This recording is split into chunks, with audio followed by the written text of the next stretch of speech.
به برنامه خبری رادیو آزادی خوش آمدید. امروز 27 می است و همراه با شما نخست می‌بینیم که کدام موضوع‌ها را داریم. پرواز برقرار می شود. از ماه آینده مسافران را از دوشنبه تا مشهد و برعکس یک شرکت ایرانی می رساند. یک روز ساکنان شهر ترسونزاده دعوا دارند که زمین‌های کشتشان را خواجگی انگور پروری باغ سامان از دستشان گرفته است. اما بخش زمین دادگی حاضر آمده گرفته است اینو که اوچه دیجوده کار نکردگی داکیمنتش نیست. در کتابشون برآمدن.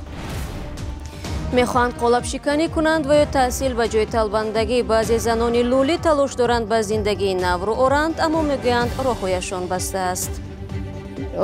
من در دانشگاه اوش تا کورس سیوم تحصیل کردم. بعد توقف خواستم تحصیلم را از سر گیرم ولی جایم را کسی دیگر اشغال کرده بود. ظاهراً به همین زودی ها مسافران امکان دیگر برای پرواز مستقیم از دوشنبه به مشهد را خواهند داشت. در این زمینه با یک شرکت هوایی ایرانی سازش حاصل شده است. در این مسیر پیشتر هواپیماهای توجیک ایر و عثمان ایر پرواز انجام میدادند اما با دلایل مختلف این رفت آمد هوایی متوقف شد. جزئیات را در گزارش زرانگیز نوروزشاه و براد یوسفی تماشا میکنیم. پس از توقف 8 ماهه رفت و آمد مستقیم هوایی میان تاجیکستان و ایران دوباره برقرار خواهد شد. مقامات آژانسی اویاسیای گراژدانی تاجیکستان میگویند تقریبا 1 ماه قبل به درخواست شرکت هوانوردی واریش ایرلاینز ایران اجازه دادند که پروازها به سمت مشهد دوشنبه را انجام دهند.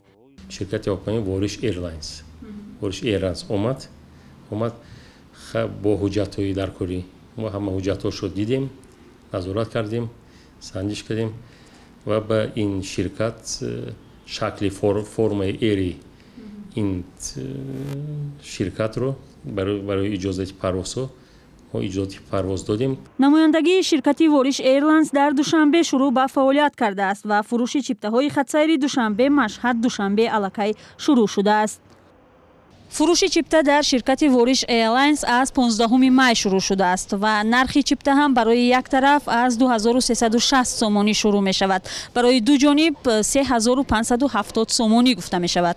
نمایندگی شرکت واریش ایرلاینز فروش چیپته ها به سمت مشهد را برای 6 ایون روی دست گرفته است. قبلا از جانب ایران پروازها به سمت دوشنبه را شرکت هواپیمایی عثمان ایر انجام میداد. یکی متاسفانه از آخری ماه سپتامبر سال 2018 سال گذشته این شرکت قطع کرد. پروازها رو ما قطع نکردیم. طرف تاجیکستان جانب تاجیکستان یگان قطع نکرد و خودشون به هم خیلی خلاصه آمدن که ما کمتر مشکلات داریم. اجازه پرواز از جانب تاجیکستان به سمت ایران را شرکت تاجیک ایر دارد که نیز طوری معلوم با مشکلات مالی روبرو است و عین زمان نمیتواند پروازها به این سمت را انجام دهد.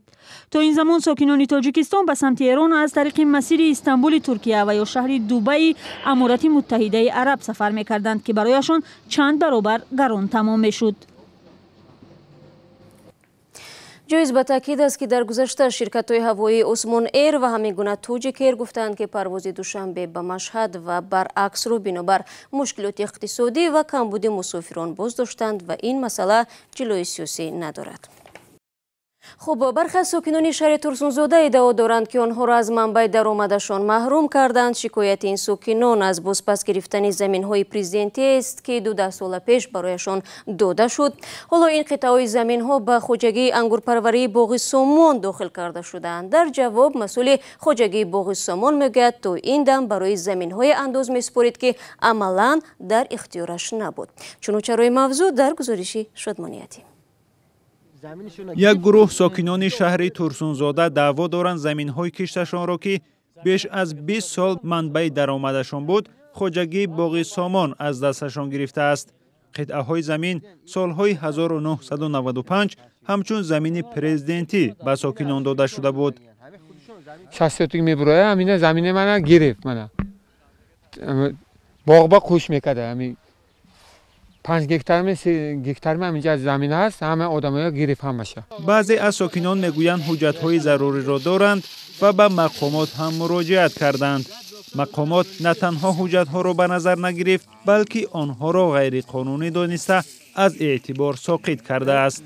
اوچم 27 سال کار کردگی هم کالخوز به بوغالتر شده اما بخش زمین دادگی حاضر آمده گرفته است اینو که اوچه دیجوده کار نکردگی داکیمنتش نیست. дар китобшон биромаданд. حدود 5 گکتار زمین که از دست ساکنان به خوجگی انگورپروری باغ سامان شامل کرده شد در اطراف باغ جایگیر بودند. ساکنان جماعت جوره رحمان ترسونزاده از 5 تا 15 ساتق زمین سهم داشتند و در حجت‌هایی که در دستشان هست همچون خوجگی یاری رسان ثبت شده است. زمین‌های گرفتگی با میل اینا مثال زمین دیگه کس دادگی زمینش تا هاش جنگ جنجال که من میرم هاج من اینا کاریدم در کار یا خاصی من مونده رفت کرم کردگی بودم در جای زمین هاج وای زمین موندگی هاج اینجا زمین یه دادگی ای بادرین کاریدگی این میگه زمین من نمیکاری میگه. خوجگی انگورپروری باغ سامان در مساحت 500 گکتار سال 2008 تأسیس یافته است. این باغ آوازه‌دار بوده پرزیدنت تاجیکستان هم سر چند سال مهمان حاجی کمال صاحب این باغ می شود.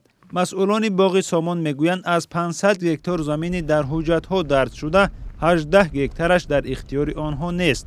مقامات زمین‌های اطراف باغ را که پیش از تأسیس خوجگی انگورپروری به مردم داده شده بود با درخواست راهبریت باغ سامان به خوجگی وارد کرده است.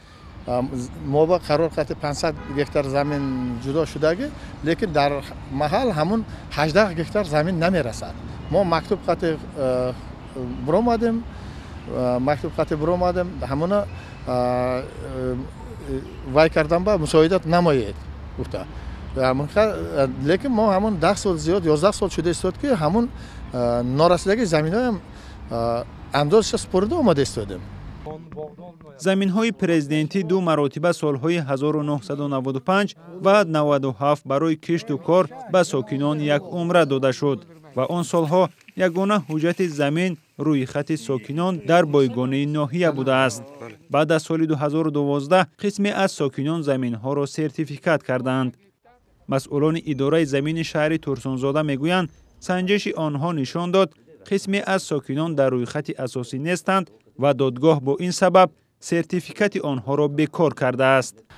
شهروندانی که در روی خط در حق در روی خط نبودند هم قطعه زمین رو ما برای استفاده برای منبعده به خوجگی دیخونی باغ سامان برگرداندیم. ساکنانی که الکی زمین‌هایشان را از دست داده‌اند میگویند هر سال تا 3 حاصل از زمین میرویاندند و هیچ باور نداشتند که زمین‌های پرزیدنتی را از دستشان میگیرند. شما برنامه خبری رادیو زودی رو تماشا دارید. کهنه‌ترین شرکت استخراج طلا در تاجیکستان از فعالیت باز ماند. این شرکت ارتل ظرفشویی پامیر است که هنوز سال 1978 تأسیس یافته است. در این کارگاه که از کان طلای شگناو طلا استخراج می‌نمود بیش از 150 نفر کار می‌کردند. همکارم عبدالله شورف سبب‌های سقوط این کارخانه را تحقیق کرده است و حالا با ما در استودیو است. عبدالله سلام و نخست بگو که چی باعثی از کار ماندن این شرکت شد چون کار استخراج طلا درآمد زیادی دارد نه؟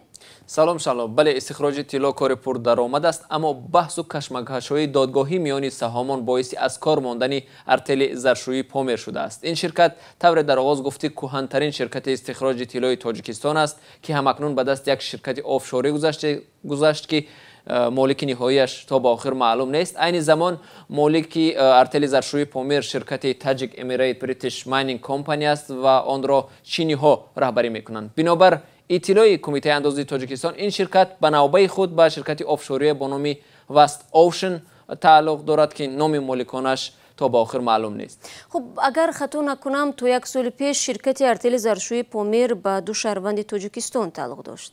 بله دقیقاً با نرزولو انایف و ولادیمیر داوروف اما تاجیک امیرات بریتیش ماینینگ کمپانی کارشریک آنها دعوا پیش آورد که همه سهمیه‌های ارتل ظرفشویی پامیر با او تعلق دارند و طلب پیش گذاشت که انایف و داوروف شرکت را ترک کنند.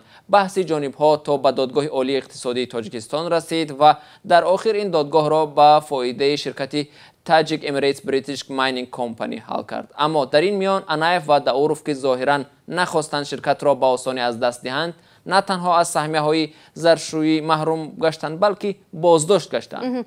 عبدالله معلوم است که سبب بازداشت سهامان تاجیکستانی چی است و از همه مهم تقدیر کارگران شرکت چی شد؟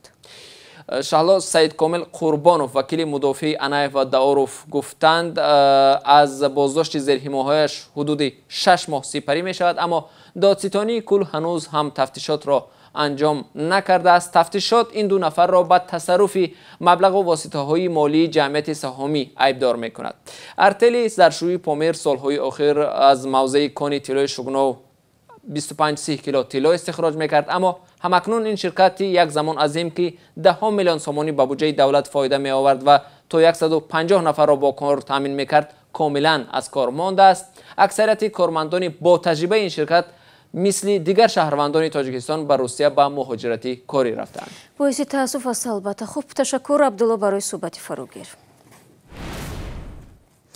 در این قسمت برنامه درباره لولیان صحبت خواهیم کرد، قومی که عصرها پیش از هندوستان به کشورهای آسیای مرکزی و ممالک دیگر اروپا هجرت کردند.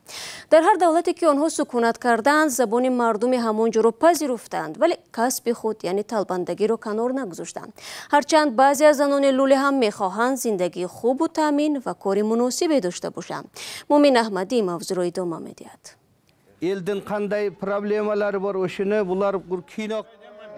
این گروه مردها در جای کار نمی کنند. بر پایه عنعنه روزگاری قومی لولیان آسیای مرکزی را معمولا زنان پیش میبرند و نانآور خانه هم آنها می باشند. شما هم آهنکارا جمع میکنید؟ نه هیچگاه. من در نزد مسجد طلبندگی میکنم. روزگارم را از همین حساب پیش میبرم. لولیان آسیای مرکزی را واریسان قبیله های کوچمنچیان می نامند که از هندوستان به این منطقه هجرت کردند. در حالت های زیاد لولیان مقام شایسته هم ندارند. طلبندگی لولیان عملی خوشایند نیست. جنایت صادر می کند. باید به جوابگری کشیده شود. ولی خدا را شکر حالا جنایت صادر نشده است. چندین عصر به این طرف لولیان در محلهایشان در ازبکستان، قرقیزستان و تاجیکستان مقیم شدند. لولیان پیرو دین اسلام بوده اساساً با زبان فارسی صحبت میکنند.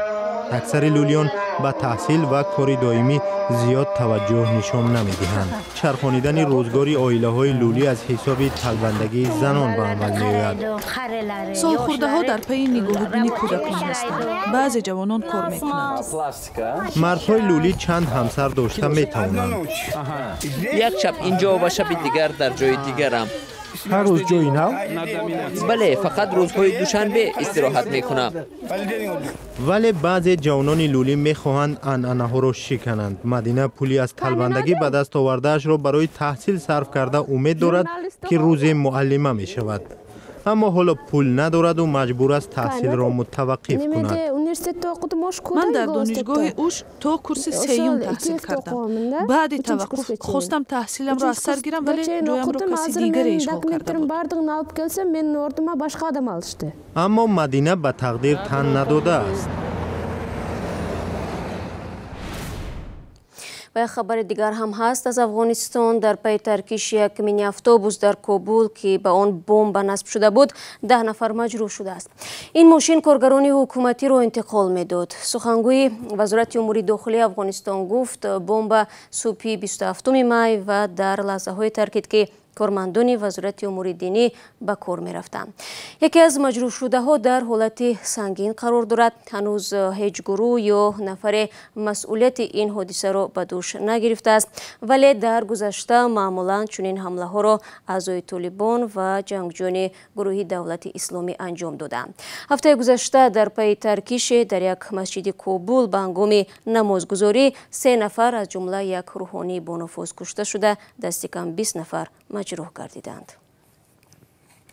این مطلب آخری برنامه امروز بود. گزارش‌های از این بیشتر رو میتونید در کانال ما در یوتیوب با نام آزادی ویدیو تماشا کنید. اخبار روز در وبسایت رادیو آزادی زیر نشانی www.azadi.org دسترس هم. بر علاوه در شبکه‌های اجتماعی نیز ما صفحه داریم و میتونید مطالب خواندنی را از آنجا پیدا کنید. فردا صبح بر وقت نویدی با امدادی تقدیمتون میشود. تا ملاقات بعدی، خدا نگهدار.